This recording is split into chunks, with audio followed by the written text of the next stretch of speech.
안녕하세요. 성경 전서 연구 25번째 책 다니엘 21번째 시간입니다.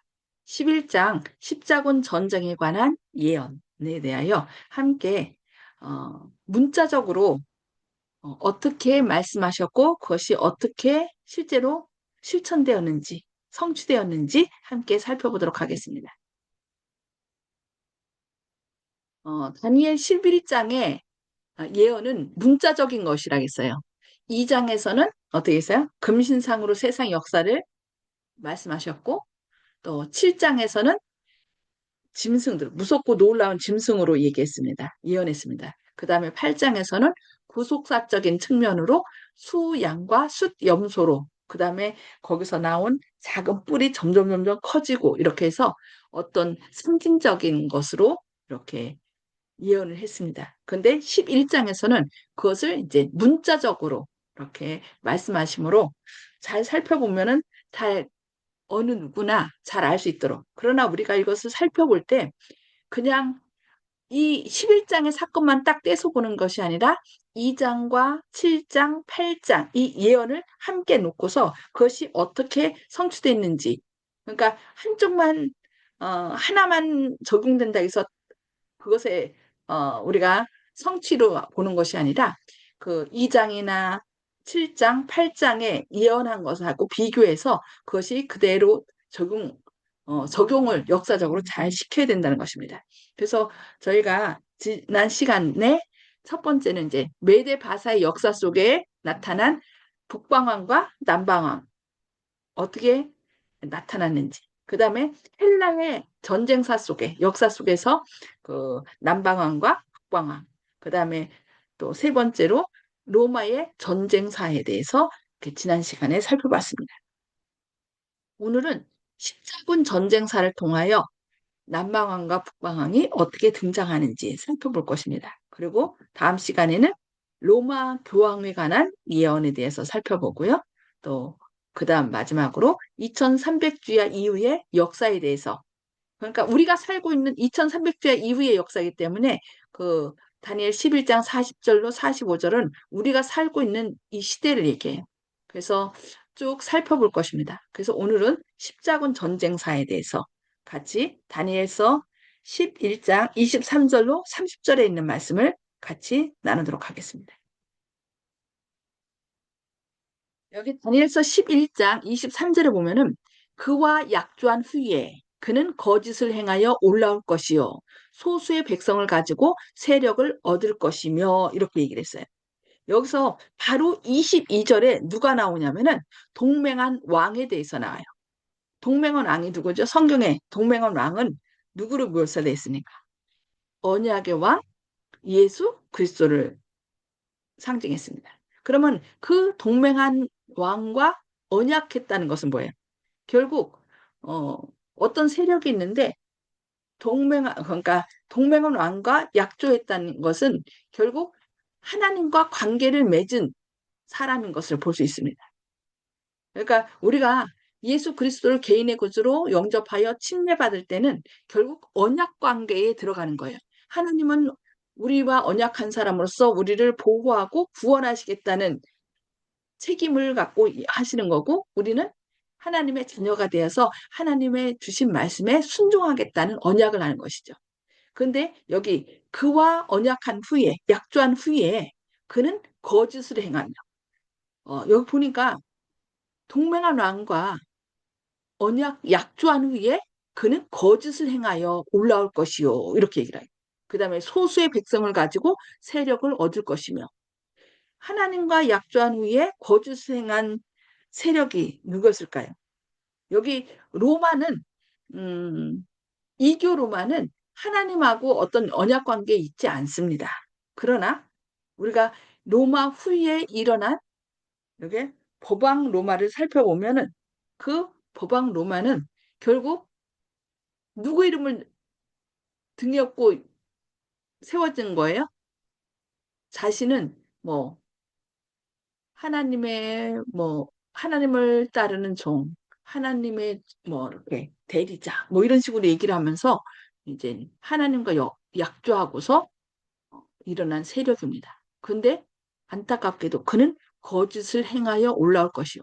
결국 그 약조한 것도 진심이 아니라 이렇게 자기 세력을 키우기 위한 어떤 그런 거짓임을 여기 성경에서는 얘기하고 있습니다. 그러면서 소수의 백성을 가지고 세력을 얻을 것이며 처음에는 어때요? 이 교황이 처음부터 이렇게 크게 나타나지 않아요. 그래서 성경에서 뭐라고 얘기를 해요? 성경에서는 이제 다니엘서 8장이나 이런 데 보면은 아주 작은 뿔로 이렇게 나타나는 걸 볼 수 있습니다. 자, 그러면은 좀 더 살펴보겠습니다.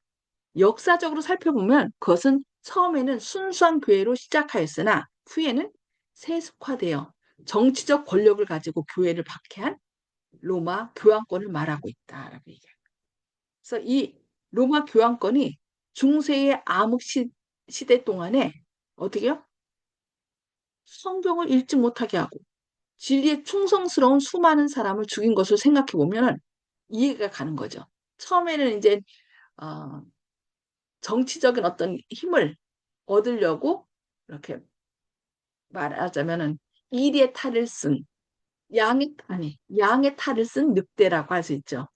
그렇게 해서 점점 자신의 세력을 강하게 하고 또 이렇게 나가는 걸 볼 수 있습니다. 그래서 그는 소수의 백성을 가지고 세력을 얻을 것이라고 이렇게 말했습니다. 그래서 로마 교황권에 대한 다니엘서 7장과 8장에 묘사된 상징은 이 교황권의 세력이 어떻게 나세요? 작은 뿔. 그러니까 처음에는 사람들도 알지 못하게 이렇게 작게 시작했지만 그 세력이 점점 커져서 영화로운 땅에 가고 사람들을 하나님의 백성을 괴롭게 하고 이렇게 나오는 걸 볼 수 있습니다. 그래서 교회는 처음에 매우 연약한 상태로 출발하였습니다. 그리고 아주 순수한 모습으로 시작했습니다. 그러나 교회가 어떻게 했어요? 점점 거짓을 행하며 타락하여 세속의 권력을 얻은 후에는 엄청나게 강력한 힘을 가지고 종교와 정치를 지배하게 되었다는 것을 우리는 역사를 통해서 볼 수 있습니다. 그래서 천주교회에 속한 모든 사람이 다 이렇게 거짓을 행하는 자냐? 아, 그건 아니죠. 천주교 안에도 정말 교황 가운데 어떤 교황은 정말 하나님 말씀으로 돌아가야 된다 고서 막 개혁한 사람이 있고 아니면 또 이제 정치적인 세력을 더 원하는 사람은 그 세력을 이용해서 또 더 많은 사람들의 그 관심을 받기 위하여 그 교회에다가 뭘 세워요? 우상을 세우고 이것이 뭐 마리아 상이다, 이것이 베드로 상이다 하면서 경배하게 한 거죠. 그러나 또 그것이 하나님 뜻에 어긋났다라고 하는 교황이 등장하면 또 그것을 다 부수고 그러니까 서로 왔다 갔다 막 계속 종교 전쟁을 한 것을 볼 수 있습니다. 그래서 여기 또 24절에 뭐라고 얘기를 하냐면은 그가 평안한 때에 그 지방의 가장 기름진 곳에 들어와서 그의 조상들과 조상들의 조상이 행하지 못하던 것을 행할 것이요. 그는 노력하고 탈취한 재물을 무리에게 흩어주며 계략을 세워 얼마 동안 산성들을 칠 것인데 때가 이르기까지 그리하리라. 이렇게 말씀하겠습니다. 여기 지방의 가장 기름진 곳이라고 얘기했는데 그것이 뭘까요? 성경에 보면은 그 가나안 땅, 예루살렘 있는 곳을 뭐라고 묘사하고 있어요? 젖과 꿀이 흐르는 땅 이렇게 얘기를 하고 있죠. 그래서 영화로운 땅, 예루살렘을 얘기하는 것을 볼 수 있습니다. 예 들어와서 그의 조상들과 조상들의 조상이 행하지 못하던 것을 행할 존재, 즉 예루살렘을 무력으로 정복할 그는 누구일까요? 여기 문맥으로 보면은 조금 아까 전에 나온 누구예요? 로마 교황권입니다. 그러나 로마 교황권은 예루살렘을 무력으로 정복한 일이 있어요, 없어요? 없습니다. 그렇다면 과연 누구일까요? 여기 보니까 로마 교황권과 긴밀한 관계를 가지고 그의 지시를 받아 예루살렘을 정복한 세력은 무엇인가 살펴보면 되겠습니다. 바로 세계사에서 쉽게 십자군 전쟁을 찾을 수 있습니다. 결국 이 십자군 전쟁은 어, 로마 교황권이 직접 가서 싸운 건 아니지만 로마 교황권이 어, 주도에서 시작이 된 거예요. 여기 보니까 십자군 전쟁은 성소가 있는 예루살렘을 탈환하기 위해서 이 예루살렘이 누구 손아귀에 넘어갔어요? 이슬람 세력에 넘어갔어요. 그래서 명분은 그 예루살렘을 탈환하기 위해서 이 로마 교황권, 북방왕이 이슬람 세력, 남방왕을 공격하는 전쟁으로 시작됐어요. 그래서 남방왕과 북방왕의 싸움으로 이 십자군 전쟁을 볼 수 있습니다. 이슬람 세력을 남방왕으로 보는 이유는 톨레마이오스 왕조의 기반인 이집트가 BC 30년에 어떻게 했어요? 로마에 의하여 멸망당했다라고 우리가 지난 시간에 배웠잖아요. 그래서 로마의 지배를 받다가 서로마가 망한 뒤에 또 이 아라비아에서 일어난 이슬람 세력인 사라센의 지배를 받기 시작한 것입니다. 그래서 결국 이 남방왕은 그 이슬람 세력으로 보는 거고요. 어, 북방왕은 로마를 이어서 이제 교황권이 그 세력을 통하여 자기가 하나님 자리를 차지하면서 이렇게 등장한 것을 볼 수 있습니다. 다시 말해서 예루살렘의 남방과 동방에는 이슬람 세력이 자리를 잡고 있었던 것입니다. 그래서 지금 성경에서 이 예언이 다니엘서의 중심이 어디예요? 예루살렘이에요. 예루살렘을 중심으로 해서 남방왕과 북방왕. 그래서 남방왕은 여호와가 누구냐 하면서 무신론 세력으로서 계속 하나님을 적대하는 세력으로 계속 이어지고 북방왕은 이제 하나님을 위하는 듯 하지만은 어떻게 그 하나님의 모든 권한을 자기가 차지하면서 이렇게 대신 그것을 누리려고 하는 세력을 볼 수 있습니다. 자, 이렇게 24절에 다시 보면은 이제 그는 노력하고 탈취한 재물을 물에게 흩어주며라고 이렇게 나와요. 계략을 세워 얼마 동안 산성들을 칠 것인데 때가 이르기까지 그리하리라. 이 십자군 전쟁 보면은요. 1096년부터 1291년까지 계속된 그리스도교와 이슬람 사이의 십자군 전쟁은 단 한 번으로 끝나지 않고 이후 거의 몇 년 동안요? 약 200년 동안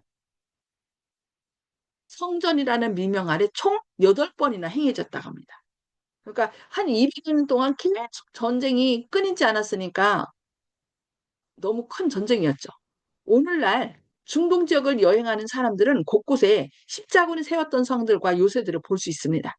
십자군 전쟁은 장기화됨에 따라 원래 성전, 그러니까 거룩한 전쟁이라는 거죠. 성전의 의미를 잃고 결국 침략과 약탈의 전쟁으로 변질된 것을 볼 수 있습니다.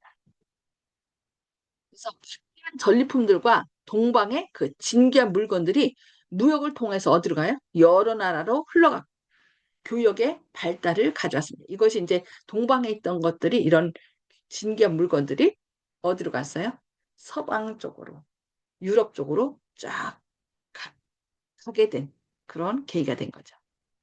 그래서 이 십자군 전쟁, 이 십자군 왜 십자군 전쟁이에요? 방패와 옷, 갑옷에 십자가를 그려졌다 해갖고서 십자가 전쟁이랍니다.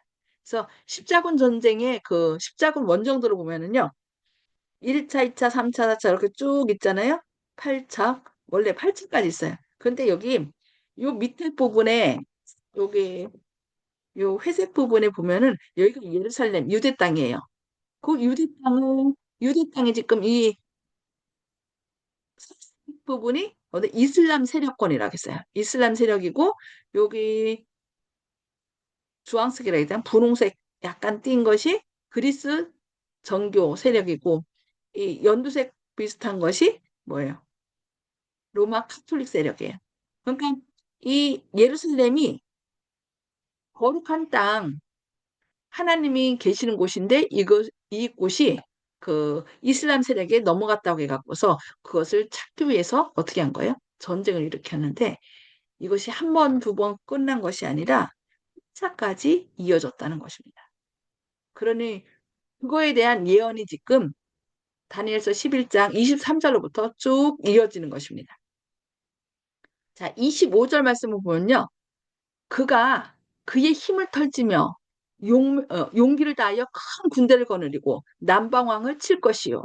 남방왕도 힘이 크고 강한 군대를 거느리고 맞아 싸울 것이나 능히 당하지 못하리니 이는 그들이 계략을 세워 그를 치미니라. 여기 그는 누구예요? 북방왕이죠. 북방왕, 로마 교황.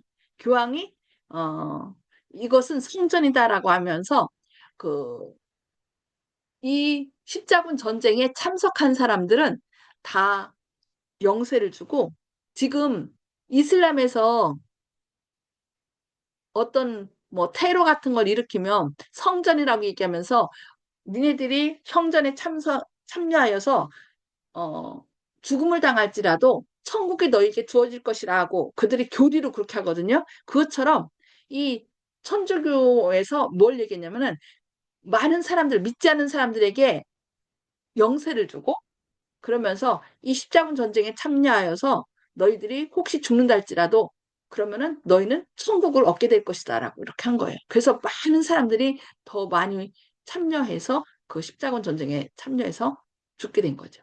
그래서 이 북방왕이 남방왕을 칠 것이야. 그래서 남방왕을 누구라고 했어요? 이슬람 세력이라 했죠. 그래서 이슬람도 크고 강한 군대를 거느리고 맞아 싸울 것이나 능히 당하지 못하리니라고 이렇게 얘기를 해요. 그래서 이렇게 십자군 전쟁은 계속 이렇게 이어지는데요. 여기 십자군 전쟁은 11세기 후반 셀주크 튀르크가 동로마를 위협하자 동로마 황제가 로마 교황에게 도움을 요청하면서 이루어졌다라고 얘기를 했습니다. 그래서 이때 로마 교황 우르바누스 2세는 동로마 황제의 요청을 받아들여 성지 팔레스타인과 또 성도 예루살렘을 이슬람 교도로부터 탈환한다는 명분으로 이제 시작한 거예요. 근데 이제 예루살렘을 이슬람 세력으로부터 탈환하는 등 성과가 있었으나 전쟁이 몇 년 동안 계속됐다고요? 거의 200년 동안 지속되자 점점 종교적인 열정은 약화되고 오히려 이 전쟁을 통하여 이제 거기서 이득을 보려는. 그래서 우리나라 전쟁 때 일본이 불을 적 있잖아요. 그처럼 이 전쟁을 통하여 많은 사람들이 세속적 목적을 가지고 끼어들므로 어떻게 됐어요?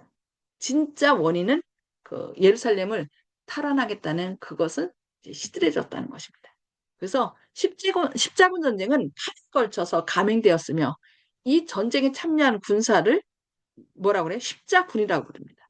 당시 전쟁에 참가한 기사들이 가슴과 방패에 십자가 표시를 했기 때문에 이 원정들을 십자군이라고 부르게 됐답니다.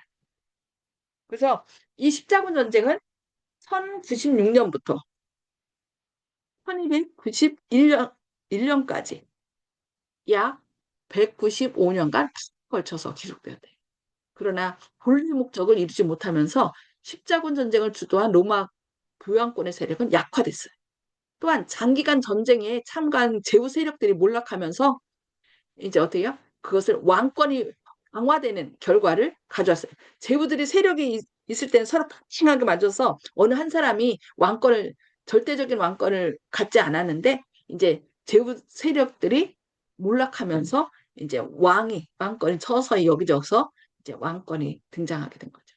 동성애, 동서양의 교역이 활발히 이루어지고 비잔틴 문화와 이슬람 문화가 서방에 전해져서 서유럽 문화의 발전을 자극하는 결과를 가져왔다. 그리고 이제 실크로드도 있잖아요. 실크로드도 우리나라부터 중국 또 이쪽 문화들이 계속 이제 유럽 쪽으로 이렇게 번지게 된 것이죠.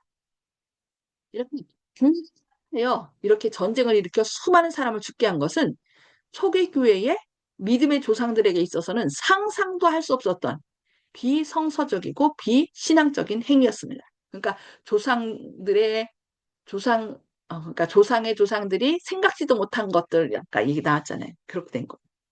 그래서 일의 십자군이 1099년 예루살렘에 쳐들어와 전쟁을 할 때의 상황에 대하여 역사는 기록하기를 병사들의 시체가 산을 이루고 피가 냇물처럼 흘렀다라고 기록하고 있습니다. 자, 11장 25절에는 뭐라고 나오냐면은 그가 그의 힘을 떨치며 용기를 다하여 군대를 거느리고 남방왕을 칠 것이요. 남방왕도 크고 힘이 크고 강한 군대를 거느리고 맞아 싸울 것이나 능히 당하지 못하리니 이는 그들이 계략을 세워 그를 치민이라. 여기서 남방왕은 누구라고 그랬어요? 이슬람 세력. 북방왕은 로마 교황권. 그래서 십자군 전쟁의 결과 이 이슬람 세력은 어떻게 되었을까요? 여기 보니까 어, 교황의 십자군이 북방왕이었다면 남방왕은 예루살렘의 동쪽과 남쪽에 기반을 두고 활약한 이슬람 세력이었다라고 얘기해요. 그러나 이 전쟁은 북방왕이나 남방왕이나 어떻게 해요? 다 힘이 사그라든 그런 전쟁이었습니다. 그러니까 수도에게 득이 되지 않은 200년 동안 거의 200년 동안 싸우다 보니까 서로 기진맥진하게 된 것이죠. 그래서 결국은 어떻게 됐을까요? 그의 음식을 먹는 자들이 그를 멸하리니 그의 군대가 흩어질 것이요 많은 사람이 엎드러져 죽으리라 라고 했어요. 자, 십자군 전쟁 중에서 어떤 일들이 있을 것이라고 예언됐어요? 여기 그의 음식을 먹는 자, 그건 누굴 가리킬까요? 십자군 전쟁 때문에 아까 우리나라 전쟁이 일어났을 때 일본에서 오히려 이득을 봤다라고 얘기했잖아요. 그래서 이 십자군 전쟁 때문에 오히려 이들을 실어 나르는 선박상인들과 무역업자들이 수입을 얻게 된 거예요. 그래서 결국 이 십자군 전쟁 때문에 부를 쌓은 사람이 누구예요? 교황의 진미를 먹은 자. 이 사람들이 결국은 세력을 이 일로 인하여 점점 확대했다는 것입니다. 그래서 상업적, 경제적, 정치적 이익에만 탐닉하고 그러다 보니까 원래 취지, 성질을 탈환하고자 하는 것은 사라진 거예요. 그래서 그 결과로 십자군 전쟁은 수많은 희생자를 내고도 질이 멸렬하게 되었고 결과적으로 교황권도 약화되고 이슬람 세력도 약화된 거죠. 그래서 결국 이 사람들 어떻게 해요? 이 두 왕이 마음에 서로 해하고자 하여 한 밥상에 앉았을 때에 거짓말을 할 것이라. 그 뭐예요? 서로 어떤 평화 조약을 맺고서 서로 잘 지내는 것 같이 보이지만은 여기 거짓 맹세를 하는 거죠. 거짓 서로 속이는 조약에 불과한 것들이었다. 왜냐하면 일이 형통하지 못한다라고 했죠. 이는 아직 때가 이르지 아니하였으므로 그 일이 이루어지지 아니할 것임이라고 다니엘서 11장 27절에 예언했습니다. 그리고 28절에서 북방왕은 많은 재물을 가지고 본국으로 돌아가리니 그는 마음으로 거룩한 언약을 거스르며 자기 마음대로 행하고 본토로 돌아갈 것이며 여기서 북방왕은 누구라고 그랬어요? 교황권이라고 했죠. 이 교황권을 통하여 많은 사람들에게 이 성전에 참여할 것을 권하였고 그래서 십자군 군인들이 이렇게 참석했던 것입니다. 근데 이 일로 인하여 이제 이 뭐 예루살렘뿐만 아니라 동방 쪽에 있던 모든 문물들이 이제 그런 재물들이 서유럽 쪽으로 유럽 쪽으로 가져가게 된 것입니다. 이로 인하여 일어난 것이 르네상스 문예부흥이랍니다. 그리고 점점 이것들은 이제 십자군 전쟁은 날이 갈수록 점점 시들해졌고 또 기뜸의 배에게 공격을 당했다라고 성경 이렇게 11장 30절에 얘기합니다. 작전된 기한에 그가 다시 나와서 남방에 이를 것이나 이번이 그 전번만 못하리니 그러니까 계속 1차, 2차, 3차 에서 3차까지 싸웠지만은 결국은 점점 어떻게 세력이 약화되고 이번이 전번만 못하다 이렇게 얘기를 해요. 그러면서 이는 기띔의 배들이 이르러 그를 칠 것이며 기띔의 배는 그 서쪽에서 온 배들을 대표한다고 합니다.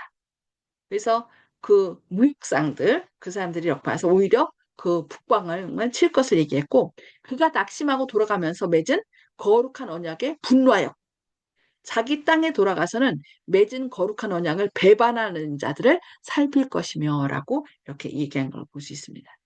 그래서 결국은 어, 이 다니엘서 11장 23절부터 30절에 이르는 그 예언의 말씀은 우리가 다른 것과 이렇게 비교해서 볼 때 결국 십자군 전쟁으로서 서로 북방왕과 남방왕이 예루살렘을 두고 그 땅을 차지하기 위하여 전쟁을 일으켰지만 결국은 그들에게는 서로 두 북방한과 남방에게는 무익한 그런 싸움이었고 이 일을 통하여 오히려 무역상이라든지 이런 사람들이 더 부를 축적한 그런 시대였던 것을 성경은 이야기하고 있습니다. 그래서 성경에 이렇게 문자적으로 예언한 것들이 그대로 성취된 것을 우리에게 말씀하는 것은 성경에 앞으로 일어날 일들을 예수님께서 말씀하셨잖아요. 예언을 더군다나 계시록에 쫙 얘기했잖아요.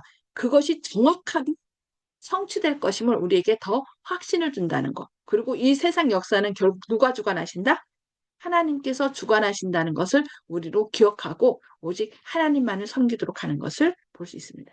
그래서 이 예언이 어떻게 성취됐는지 이런 것들을 통해서 더욱 하나님만이 우리를 구원하시는 분이심을 깨닫고 오직 하나님만을 믿음으로 구원함에 이르시는 저와 여러분 되기를 바라면서 기도하고 마치도록 하겠습니다.